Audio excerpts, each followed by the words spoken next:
हम बात करते हैं नंद वंश की। इसकी स्थापना किसने करी थी? महापद्मानंद ने करी थी।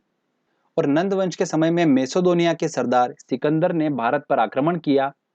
सिकंदर ने पौरव राजा पोरस के साथ में झेलम नदी के किनारे युद्ध लड़ा था और इसमें सिकंदर ने राजा पोरस को हरा दिया था।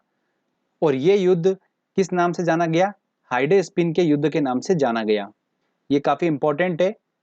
इसकी मृत्यु जो थी सिकंदर की, वो ज्वर की वजह से बेबीलोन में हो गई थी। कहां पर हुई थी? बेबीलोन में। अंतिम शासक जो था नंद वंश का, वो कौन था? घनानंद था। और इसी घनानंद को चंद्रगुप्त मौर्य ने अपने गुरु चाणक्य की सहायता से युद्ध में पराजित कर दिया था और मगध पर मौर्य वंश की स्थापना कर दी थी। तो चलिए अब हम बात करते हैं मौर्य वंश की। तो देखिए काफी इंपॉर्टेंट है मौर्य वंश। यहाँ से काफी क्वेश्चंस बनते हैं, तो ध्यान से सुनिए बिल्कुल एक एक बात। इस वंश का संस्थापक कौन था? चंद्रगुप्त मौर्य था। इसके गुरु का नाम क्या था? चाणक्य था। चाणक्य का वास्तविक नाम क्या था? विष्णुगुप्त और कौटिल्य था। इसने अर्थशास्त्र नामक पुस्तक लिखी है। किसने? चाणक्य ने। और इस पुस्तक में राजनीतिक संबंधी बातों का उल्लेख किया गया है। मौर्य वंश की प्रचलित मुद्रा जो रही थी वो क्या रही थी? पण रही थी। चंद्रगुप्त मौर्य के शासनकाल में सिकंदर के सेनापति सेल्यूकस निकेटर ने आक्रमण किया था और इस सेल्यूकस निकेटर के राजपूत का नाम क्या था? मेगस्थनीस था। ये काफी इंपॉर्टेंट क्वेश्चन है, पूछा जाता है कि मौर्य वंश के राजपूत का नाम क्या था? तो मेगस्थनीस था। ओके। और इस मेगस्थनीस ने इंडिका नामक पुस्तक लिखी थी। क्या लिखी थी? इंडिका नामक पुस्तक इसने लिखी थी। और इस चंद्रगुप्त मौर्य ने यूनानियों का अंत कर दिया था। आगे बात करते हैं हम। सेल्यूकस निकेटर की पुत्री कार्नेलिया के साथ में चंद्रगुप्त मौर्य ने विवाह किया था और इसने भारत के 8 महाजनपदों पर कब्जा किया था। किसने? चंद्रगुप्त मौर्य ने। चंद्रगुप्त मौर्य ने अपने जीवन के अंतिम समय में जैन धर्म को स्वीकार किया था और इसकी मृत्यु कहां पर हो गई थी? श्रवण बेलगोला में उपवास के दौरान इसकी मृत्यु हो गई थी। इसके बाद में मौर्य वंश का अगला शासक कौन बना? बिंदुसार बना। तो चलिए बिंदुसार की बात करते हैं हम अब। पुराणों में बिंदुसार को अमित्रघात, वारिसार, भद्रसार के नाम से जानते हैं। किस नाम से? अमित्रघात, वारिसार, भद्रसार के नाम से जानते हैं। बिंदुसार जैन धर्म का अनुयायी था। बिंदुसार के शासनकाल में तक्षशिला में विद्रोह हुआ था और बिंदुसार ने अपने पुत्र अशोक को विद्रोह दबाने के लिए भेजा था। अशोक ने न केवल विद्रोह को शांत किया था बल्कि वहां की प्रजा का प्रेम और विश्वास भी जीत लिया था। बिंदुसार ने भारत के 10 महाजनपदों पर राज किया था। इसके बाद अशोक अगला शासक बना मौर्य वंश का। अशोक की बात करते हैं। देखिए ये सबसे सक्सेसफुल शासक था जिसने ऑलमोस्ट सारे जनपदों को जीत लिया था अशोक ने। तो देखिए बात करते हैं अशोक की। पूरे मौर्य वंश में अशोक सबसे महाप्रतापी शासक था। इसके शासनकाल में शिलालेखों का प्रचलन बढ़ा था। इन शिलालेखों की खोज सबसे पहले 1750 में फेन थेलर ने की थी और सबसे पहले 1837 में इसको जेम्स प्रिसेप ने इन शिलालेखों को पढ़ा था। तो खोज किसने करी थी? फेन थेलर ने की थी। और सबसे पहले इन शिलालेखों को पढ़ा किसने था? जेम्स प्रिसेप ने पढ़ा था। ठीक है, ये काफी इंपॉर्टेंट क्वेश्चन है। प्रारंभ में तो अशोक जैन धर्म का अनुयायी था, लेकिन बाद में कलिंग युद्ध में भारी मारकाट के बाद इसने शस्त्रों को त्याग दिया था और इसने गौतम बुद्ध के शिष्य उपगुप्त से बौद्ध धर्म की दीक्षा ली थी।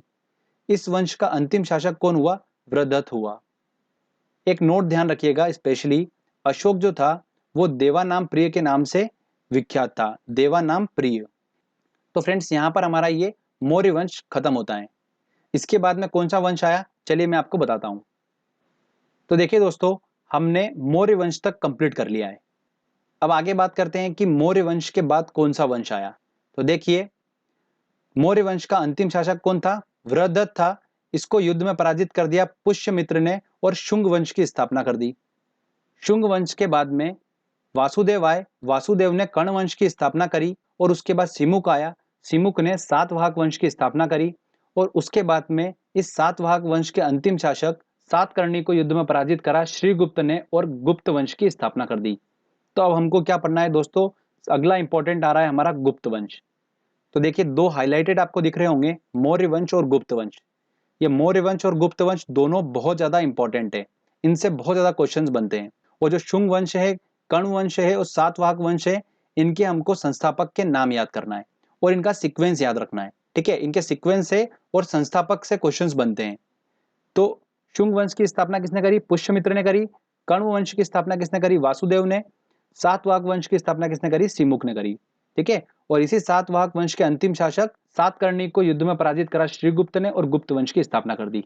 तो चलिए दोस्तों, हम अब बात करते हैं गुप्त वंश की।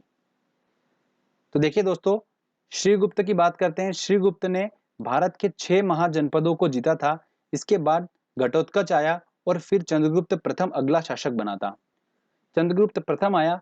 चंद्रगुप्त प्रथम ने लिच्छवी राजकुमारी देवी के साथ विवाह किया था। देखिए काफी इंपॉर्टेंट है, नाम याद रखिएगा, लिच्छवी राजकुमारी देवी के साथ विवाह किया था। इसी ने भारत में गुप्त संवत की स्थापना की थी। किसने? चंद्रगुप्त प्रथम ने। लिच्छवी राजकुमारी देवी का जो पुत्र था समुद्रगुप्त, वो चंद्रगुप्त प्रथम के बाद में अगला शासक बना। तो चलिए हम बात करते हैं अब समुद्रगुप्त की। समुद्रगुप्त संगीत प्रेमी था और इसने अपने सिक्कों पर वीणा बजाती हुई देवी की मूर्ति अंकित की थी। महापराक्रमी होने की वजह से इसे भारत देश का नेपोलियन कहा जाता था। किसको? समुद्रगुप्त को। इसके बाद में चंद्रगुप्त द्वितीय अगला शासक बना। चंद्रगुप्त द्वितीय जो था उसको किस नाम से जाना जाता था? विक्रमादित्य के नाम से भी जाना जाता है।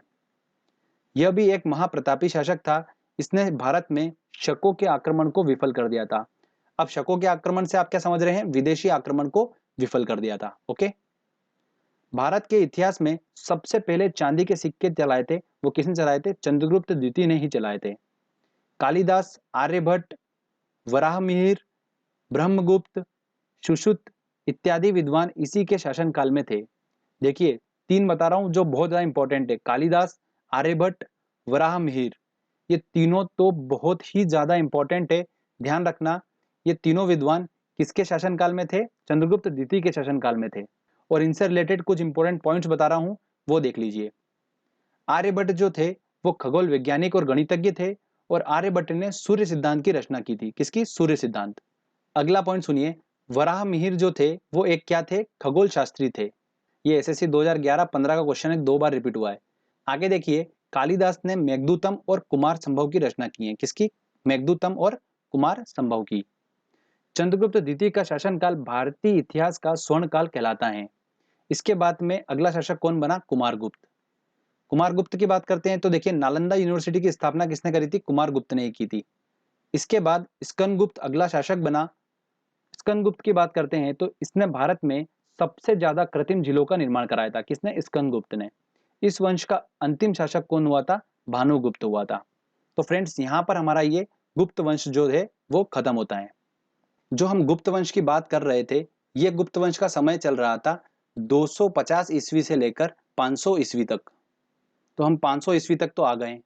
अब देखिए, इसके बाद हमारा एक छोटा सा सेक्शन बच रहा है। वो क्या बच रहा है? दक्षिण भारत के राजवंश, जैसे चालुक्य वंश, चोल वंश, ये सारे जो वंशज हैं, इन सबको हम, दक्षिण भारत के जितने भी राजवंश है, इनको हम एक सेपरेट लेक्चर में कवर करेंगे विद क्वेश्चन आंसर टेस्ट के साथ में। ओके, चलिए आगे हम बात करते हैं अब कुछ इंपॉर्टेंट पॉइंट्स की जो कि हमको पता होना चाहिए। भारत में वेदों की संख्या कितनी है? 4 है। वेद शब्द का मतलब क्या है? ज्ञान है। क्या है वेद शब्द का मतलब? ज्ञान। अब देखिए, 4 जो वेद है वो कौन कौन से, हम उनको डिस्कस कर लेते हैं। ऋग्वेद, ये सबसे प्राचीनतम वेद है और इसे संस्कृत भाषा का जनक माना जाता है। किसको? ऋग्वेद को। गायत्री मंत्र की रचना ऋग्वेद से ही की गई है। इसमें 10 मंडल व 1028 सूक्त हैं। ये 1028 दिमाग में छप जाना चाहिए, ठीक है। साम्यवेद की बात करते हैं तो इसको भारतीय संगीत का जनक माना जाता है। साम्यवेद को भारतीय संगीत का जनक माना जाता है। अगला बात करते हैं हम यजुर्वेद की। इसमें कृष्ण की उपासना का उल्लेख मिलता है यजुर्वेद में। और सबसे लास्ट आता है अथर्ववेद। सबसे आधुनिकतम वेद जो है वो कौन सा है? अथर्ववेद है। और जादू टोना टोटका अथर्ववेद से ही लिया गया है। अगला पॉइंट आता है हमारा, राजतरंगिणी पुस्तक के लेखक का नाम क्या है? कल्हण है। यह पुस्तक कश्मीर के इतिहास से संबंधित है। चीनी यात्री ह्वेंगसान हर्षवर्धन के शासनकाल में आए थे, जबकि चीनी यात्री फाहियान चंद्रगुप्त द्वितीय के शासनकाल में आए थे। ये बहुत ही इंपॉर्टेंट पॉइंट है, ध्यान रखिएगा। अगर आपको याद करना है, देखिए हर्षवर्धन का ह और ह्वेंगसान का ह, ये दोनों मैच करेगा तो आप कंफ्यूज नहीं होंगे। और फाहियान जो है वो चंद्रगुप्त द्वितीय के शासनकाल में आया था। बहुत ही ज्यादा इंपॉर्टेंट है। भारत का आइंस्टीन किसे कहा गया है? नागार्जुन को कहा गया है। तो फ्रेंड्स, यहाँ पर हमारा प्राचीन भारत का जो थ्योरी सेक्शन है वो कंप्लीट होता है। मैंने पूरी कोशिश करी है कि मैं स्टोरी के माध्यम से आपको पूरा समझाऊं। दोस्तों, अब हमारे सिर्फ 2 छोटे छोटे टॉपिक रह जाते हैं।